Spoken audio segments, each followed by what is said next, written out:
She says, Dear Tosha, I'd love to hear your thoughts about the topic of destiny. What is it and how does it work exactly? I was talking with a friend and we were discussing artists who make it big, like Ed Sheeran or Whitney Houston or Amy Winehouse. Is it written in their destiny that they'll be discovered and have a great music career? Is life that predetermined so that they're meant to reach stardom and impact millions? And I realize that predominantly when I think of destiny, it's only for those whose lives are in the public eye or have reached great levels of success. I don't really think of myself as having a destiny. And part two, say with these artists I've mentioned above, with all of them, so their lives so sadly did a downward spiral. Is this also their destiny? So let me come in with this. There's a second part to your letter, but I just wanted to weigh in on this because Saturn is the planet of destiny. I mean, he is he's the lord of karma. And to me, I do think this often gets misunderstood because it's a paradox. So often I've just struck over and over again how, especially in Western culture, everything is seen as black and white. It's either this or either that. It's either everything's predetermined or nothing's predetermined and we have total free will. And, to me, especially after doing all those thousands of charts, I've really come to believe that it's a mix of both. You have things in charts that, like the placement of Saturn in a chart or like the placement of Pluto, it's the outer transpersonal planets or Uranus. They tend to show a general direction, without getting into a whole astrology talk, but you can see things in certain charts that would be like, oh yes, this person may well be meant to be in the public eye. But I would also say everybody has a destiny. Like, it's sort of the unfortunate side. Again, I would say Western culture has some idea that, the only thing that matters is becoming somehow famous and known, and then that's your destiny, and then you have a meaningful life. I know you're not saying that, but I think it's an underpinning to the culture, whereas everybody has Saturn somewhere in the chart, who is the Lord of Destiny. Everybody has Pluto. Everybody has Uranus somewhere. Now, the other side of that is the free will. And to me, it's almost, how do you handle the parts of the charts that are predetermined? Because I don't think every single part is predetermined. And, an example of that, say, you could say somebody has something in their chart to be in the public eye. Now, what they do with that, I don't think is predetermined. I think there's all kinds of parts of free will about what could happen. The same thing, it's part of why I think, a fixation only on manifesting is insane, because there literally are parts of the charts that are predetermined. So when I was talking about some of this in the money class, like when someone was saying, you see these classes that are like, get $1 million in 30 days, come do this. It's like, that's not everybody's financial karma to get $1 million. It's not even needed. For so many people, the karma is about learning to trust that they will have what they need, or learning to open to divine flow. And $1 million wouldn't solve anything necessarily, or it might bring its own set of problems, as you can often see when, I always love those stories of people that like win the lottery and then their lives become complete madness. It's like there's something about this learning to align with the flow and learning to align with the divine begins to encompass that paradox that I'm talking about. Then the parts of your life that are predetermined, you learn to flow with that. And then the whole other half, which is the part that is really based in your attitudes, who you can forgive, how much you learn to actually take care of yourself, and you learn how to work with what you have and not wish that you were somebody else. I mean, there's so many pieces to this that give you that way to work with the free will.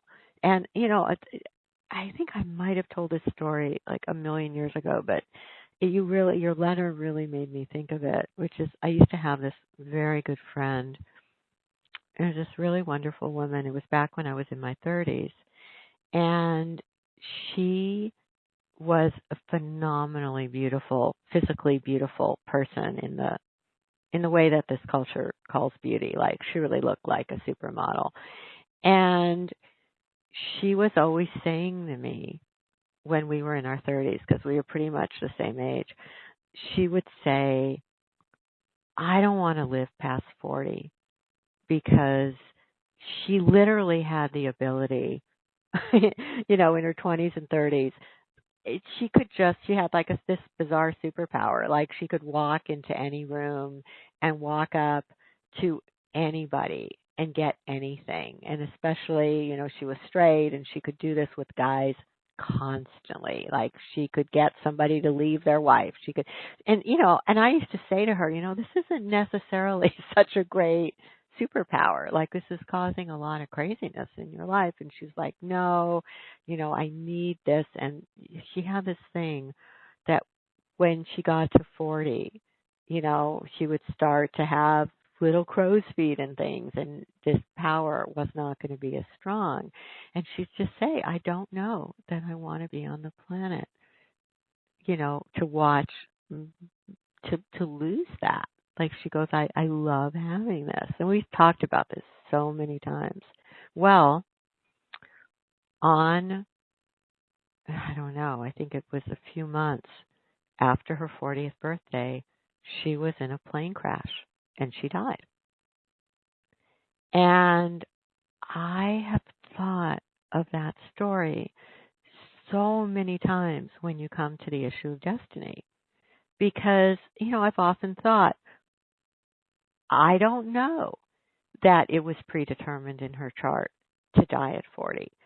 I think it's possible that was a free will decision, because she just kept saying over and over, I don't want to be on the planet and live without this superpower. Now, if she had had a change of attitude and she had begun to say, you know what, I just want to be here according to the divine plan. Let me be here as long as I'm meant to be here. If there's something that I'm meant to learn from not being the most gorgeous woman in the city, let me learn that. Who knows?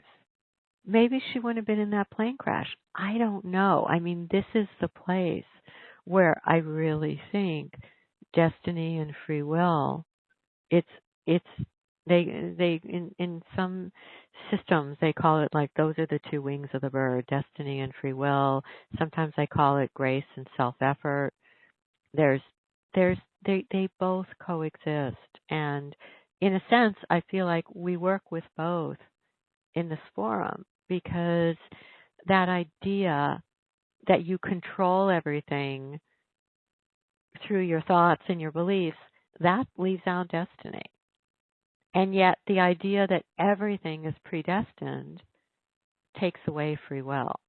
So to me, I remember when I discovered offering and beginning to give everything to the divine and say, I only want the highest, let what is meant to happen, show me what I'm meant to learn here, use me for the highest good. It gets around that issue. And so I don't know, I hope that just begins to address it, because even when you get to, issues about stars who have suffered enormously, I don't know.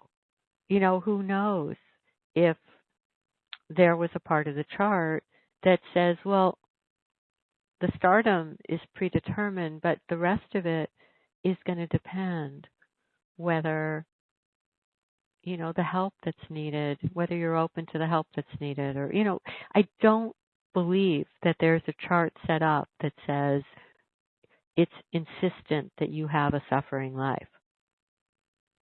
to me, that's all the degree to which the person has the openness to how they work with it. Basically, how you work with the part of the chart that is predetermined, if that makes sense. So anyway, just to finish this last piece, because you say you've heard that as human beings we have conscious choice in each moment how we wish to live our lives, and that paradoxically at the same time events can only happen in the exact way that they're happening. So, again, I do see it differently with the idea of offering everything to the divine. I would say we have conscious choice in each moment how we handle what's happening. I don't believe that in every moment we're co-creating our lives through some superpower that we have. I believe we bring over parabdha karma. We bring over karma from other lifetimes and lessons and a curriculum that the soul is here to learn. And I would say a more manifesting focus would say in every moment we get to choose. Do we want to be a millionaire? Then let's go and, keep visualizing $1 million until we get it. I haven't found that to be true. I found that if you put the focus into let me begin to fully align with divine abundance, then every bit of money that is needed one way or another will always come. Same way, you could say, oh, I'm here, to marry. I used to have another friend. She was like, her goal in life was to marry somebody phenomenally wealthy. Well, that didn't happen to her. Instead, she learned an incredible number of lessons about how to handle money herself, because it was like the universe was saying no. She took endless manifesting classes wanting to get a rich husband. And it was like, no, the universe was like, no, this is the life that you actually have to learn how to handle money. And then later, she met somebody and she fell in love, and it was not a rich person. It was like she had to learn how to do it. The other was like a shortcut that, the universe didn't believe that was what was needed. So that's why I think going this route of calling in the highest and asking to be used as a vehicle, it sorts out that issue. You then become a vehicle for using the highest destiny, being open to that occurring, and at the same time allowing your thoughts and your feelings to be in alignment. So